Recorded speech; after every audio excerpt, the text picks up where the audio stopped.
fundamental particles, that is electron, proton and neutron. When I am talking about the discovery of electron, we are talking about the study of cathode rays. इसकी बात कर रहे हैं हम लोग cathode rays. देखिए cathode rays क्यों? क्योंकि मैं आपको जब हम स्ट्रक्चर ऑफ एटम पढ़ते हैं तो ये मान के चलते हैं कि एटम के अंदर बहुत शुरुआत से दो तरह के पार्टिकल होंगे, पॉजिटिवली चार्ज प्रोटॉन्स और नेगेटिवली चार्ज न्यूट्रॉन्स, और यही मिल करके एक एटम की विद्युतीय उदासीनता इलेक्ट्रिकल न्यूट्रलिटी को मेंटेन करते हैं, ये मिल करके, नो डाउट। तो अगर मैं जैसे ग्लास को रब कर रहा हूं, या जैसे आपने बचपन में एक एक्सपेरिमेंट किया होगा, आपने बचपन में एक्सपेरिमेंट किया होगा कि जैसे अपन कंघी लेकर के बचपन में ऐसे ऐसे बाल में रब करते थे और कागज के टुकड़े को उठाते थे, वो चिपक जाता था, ठीक है। कभी आप फर का पहन करके, सिल्क का पहन करके अगर आप प्लास्टिक के चेयर में जाके बैठेंगे तो ऑब्वियसली आपको क्या होगा, करंट लगता है यहाँ पे, कई बार ऐसा हुआ, ठीक। वैसे ही अगर आप ये सारी चीजों को देखेंगे तो एक्चुअली ये क्या बताता है, it tells you about the static electricity, clear. ये स्टैटिक इलेक्ट्रिसिटी या स्टोर्ड इलेक्ट्रिसिटी के बारे में बताता है। लेकिन विलियम क्रूक ने सबसे पहले conduction of electricity through gases at low pressure, conduction of electricity through gases at low pressure उन्होंने बताने की कोशिश की। उन्होंने इस तरह का डिस्चार्ज ट्यूब लिया, कोई बता सकता है इसकी लंबाई कितनी है?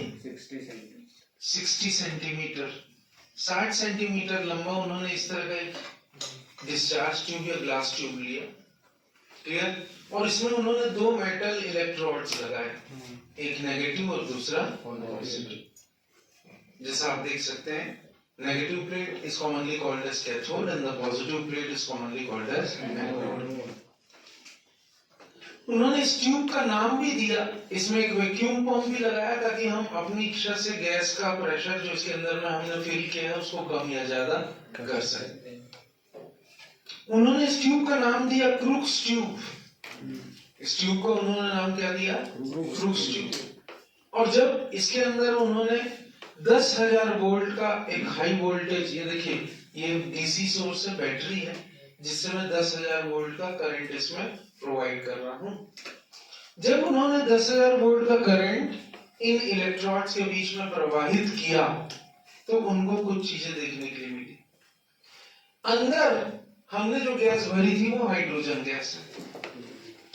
इस हाइड्रोजन गैस का जब प्रेशर 1 atm था, कितना था? 1 atm, एक एटमॉस्फेरिक प्रेशर या 1 atm था, तब उन्होंने देखा कि इसमें कोई करंट फ्लो नहीं हो रहा है, नो करंट फ्लोस। कब?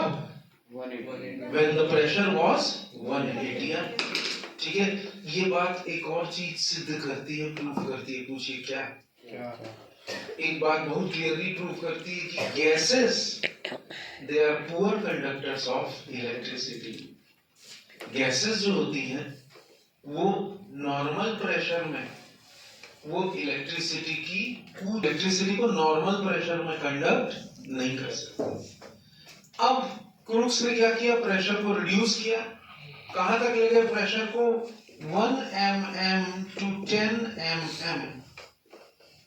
उन्होंने प्रेशर को कहां तक ले गया? 1 mm to 10 mm। तो इसमें क्या हुआ? Current it started flowing from the negative plate towards the positive plate. Current it started flowing from the negative plate towards the positive plate. Current कहां से कहां फ्लो होने लग गया? नेगेटिव प्लेट से पॉजिटिव प्लेट की तरफ फ्लो होने लग गया। Is this clear? राइट। और उन्होंने मतलब कुछ कलर भी नोटिस किया। अब कलर डिपेंड करता है किस तरह का आपने गैस लिया है, तो उन्होंने कुछ कलर भी नोटिस किया। इसी आधार पे मैंने आप लोगों को कई बार बताया था कि जब आप सड़क में एक शहर से दूसरे शहर जाते हैं तो बड़ी बड़ी होल्डिंग लिखी रहती है, रायपुर 2 किलोमीटर आगे, क्लियर, बाएं मुड़िए दाएं मुड़िए। तो उस होल्डिंग में जैसे ही लाइट पड़ती है तो वो चमकने लगता है। इनको हम लोग नियॉन गैस एडवर्टाइजिंग बोलते हैं। तो वो इसी प्रिंसिपल पे काम करता है कि जब लाइट उस पर पड़ती है, क्लियर, तो उसमें से रोशनी बाहर निकलती है। वो इसलिए क्योंकि उसके ऊपर में नियॉन गैस की कोटिंग होती है। क्लियर? तो जैसे मैंने आपको बताया था कि जब प्रेशर को अब और कम कर दिया, कितना कम कर दिया? जब प्रेशर को 0.01 mm इतना कम कर दिया वैक्यूम ट्यूब या वैक्यूम पंप की मदद से, तो देखा गया कि ये जो ग्लो था वो तो गायब हो गया, लेकिन करंट नेगेटिव से पॉजिटिव की तरफ फ्लो होने लग गया। और इसके आधार पर उन्होंने अपना जो डिक्लेरेशन है वो बताया कि कुछ इनविजिबल रेडिएशन नेगेटिव प्लेट से निकल करके कहां जा रही है? पॉजिटिव प्लेट की तरफ जा रही है। Is this clear? और इन्हीं रेस का उन्होंने नाम दिया कैथोड रेस। क्या नाम दिया? कैथोड। क्यों? क्योंकि कैथोड प्लेट से ओरिजिनेट हुई है। कहां से ओरिजिनेट हुई है? कैथोड प्लेट से। और वो जा कहां रही है? पॉजिटिव प्लेट एनोड की तरफ। तो इसी रेस का उन्होंने नाम दिया कैथोड रेस। क्या नाम दिया? Yes, he named it as cathode rays which originated from negative to positive. अब कैथोड रेस की प्रॉपर्टीज क्या क्या हैं, आइए वो भी जान लेते हैं थोड़ा सा। सबसे पहली प्रॉपर्टी क्या है? अगर आप देखोगे कि ये जो कैथोड रेस हैं, they travel in straight line. ये एक सीधी रेखा में क्या करते हैं? ये कैथोड रेस जो है वो ट्रेवल करते हैं। तो this proves that cathode rays it travels in a straight line. सबसे पहली चीज, cathode rays they travel in a straight line. ठीक है? अब स्ट्रेट लाइन कैसे? कि अगर आप इन्हीं कैथोड रेस के रास्ते में कोई माइका का मान लो ऐसा एक चक्री लगा दोगे या पैडल व्हील जिसको हम बोलते हैं वो लगा दोगे, तो उसका जो प्रतिबिंब है, उसकी जो छाया है वो पड़ेगी। दिस प्रूव्स छाया उन्हीं चीजों की पड़ती है जो एक सीधी रेखा में ट्रेवल करते हैं। जैसे ये लाइट आ रही है और ये देखिए मैंने ये लाइट के रास्ते में हाथ रखा है, ये यहाँ पे मैंने हाथ रखा है, तो आपको मेरे हाथ की परछाई दिख रही होगी। मतलब उधर से कहीं से लाइट रे आ रही है, उसके रास्ते में मैं अवरोध पैदा कर रहा हूँ। क्लियर? तो ये चीज प्रूव होती है कि वो लाइट जो है वो किसमें ट्रेवल कर रही है? Straight line. यहाँ पे भी यही चीज हो रही है, that the light it travels in a straight line. The first thing, this very clearly proves that cathode rays also they travel in a straight line. तो पहली बात ये सिद्ध करता है कि cathode raise they travel in a straight line. सबसे पहली बात ये बात प्रूव करती है that cathode rays they travel in a straight line. दूसरी चीज, अगर आप माइका का एक पैडल व्हील या फिलफिली जिसको हम लोग बोलते हैं, अगर आप माइका का पैडल व्हील इस तरीके से कैथोड रेज के रास्ते में ला करके लगा दोगे तो वो घूमने लग जाएगा। Is this clear? घूमने क्यों लगेगा? इसका मतलब ये है कि ये जो कैथोड रेज हैं ये मटेरियल पार्टिकल के, इनमें कुछ सूक्ष्म कण हैं जो इससे आकर के टकरा के क्या कर रही हैं? अपनी काइनेटिक एनर्जी, अपनी गतिज ऊर्जा वो इसमें ट्रांसफर कर रही है, जिसकी वजह से ये क्या होने लग रहा है? घूमने लग रहा है। तो ये दूसरी चीज क्या प्रूफ करती है कि cathode rays they are made up of material particles. What cathode rays they are made up of? Material particles. वैसे ही अगर आप कैथोड रेज के रास्ते में कोई इलेक्ट्रिक फील्ड लगा दोगे, कोई विद्युतीय परिक्षेत्र आप इसके रास्ते में लगा दोगे, मान लो यहाँ मैंने लगाया पॉजिटिव प्लेट और मान लो मैंने यहाँ लगाया नेगेटिव प्लेट, तो कैथोड रेज पॉजिटिव प्लेट की तरफ क्या हो जाएगा? डिफ्लेक्ट हो जाएगा। क्यों? क्योंकि वो कहां से निकल रहा है? नेगेटिव प्लेट से। और नेगेटिव किसकी तरफ अट्रैक्ट होता है? पॉजिटिव। तो दिस प्रूव्स कि cathode raise they get deflected from negative plate towards the positive plate. इसके साथ साथ एक और चीज प्रूव होती है कि कैथोड रेज में कौन सा चार्ज है? Cathode rays they carry negative charge. एक बात और, अगर आप इसी कैथोड रेज के रास्ते में मान लीजिए आप कोई पतला सा एक मेटल फॉयल आपने लगा दिया, मान लीजिए मैंने एकदम पतला सा एक मेटल फॉयल लगा दिया, ठीक है, एकदम पतला सा मेटल फॉयल, तो क्या होगा? ये मेटल फॉयल क्या हो जाएगा? ये मेटल फॉयल गर्म हो जाएगा इससे जब टकराएगा। तो ये बात एक और चीज बात को सिद्ध करती है, प्रूफ करती है क्या? That cathode rays they produce heating effect. What do the cathode rays they produce? Cathode rays they produce heating effect.